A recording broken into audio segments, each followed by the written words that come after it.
Il y a à peu près 5000 architectes في تونس, dont à peu près 3500 en exercice et 2500 en libre exercice. On ne peut pas être considéré comme architecte en Tunisie si on n'est pas inscrit au tableau du Conseil de l'Ordre des architectes.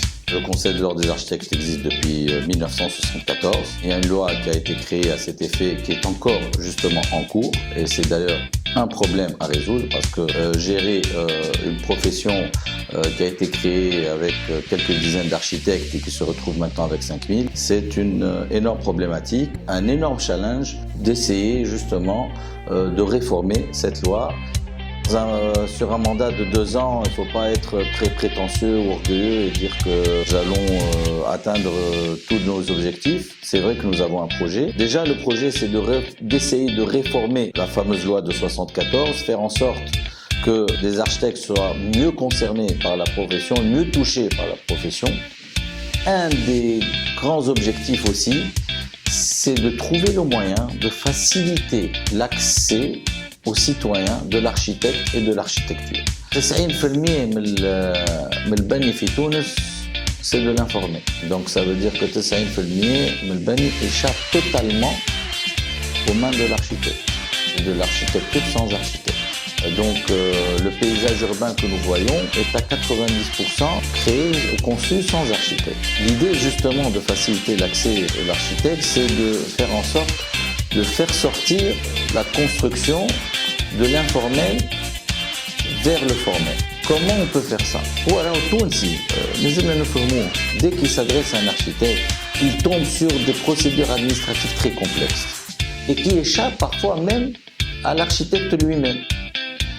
Les commissions de permis de bâtir, les différentes paperasses administratives, etc.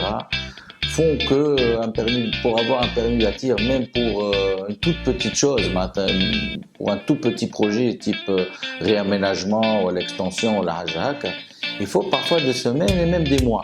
Pour faciliter l'accès, c'est de remettre l'architecte devant ses responsabilités et au centre de toute procédure de construction. Qui fait? Il y a 90% qui échappent à l'architecte. Enfin, 10% donc qui sont normalement contrôlés ou conçus par l'architecte. Les 10% هذوما قلنا كيما الطبيب يعطي l'ordonnance نتاعو, il a sa propre conscience et son serment d'Hippocrate. Le médecin quand il délivre un médicament, le pharmacien quand il délivre un médicament, même un stupéfiant, il n'a aussi que sa conscience et son serment. L'architecte devrait avoir exactement les mêmes prérogatives. Dès qu'un architecte signe un plan, puisque dans la loi, il est responsable de sa conception pénalement et civilement, quand cet architecte dépose son dossier, au moins pour les petits projets, type logement individuel dans des zones réglementées, lotis, qui constituent à peu près 80 à 90% des permis de bâtir, dès qu'il dépose le dossier, il reçoit dès qu'il dépose le dossier technique et administratif demandé selon la loi, ce n'est plus la peine d'une commission.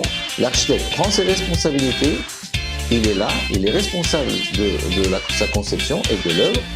Comment on fait un reçu de dépôt du dossier? Ce dépôt est considéré comme un permis de construire.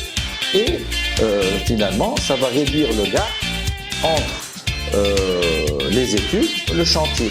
Ça va redynamiser énormément le secteur, ça va redynamiser les matériaux de construction, ça va redynamiser les industries, ça va redynamiser aussi tout ce qui est entreprise de construction, les petites PME, etc., qui sont concernées par la construction. Ça va aussi libérer les grandes entreprises pour les grands projets. L'architecte maître d'œuvre doit être totalement autonome et indépendant de l'entreprise.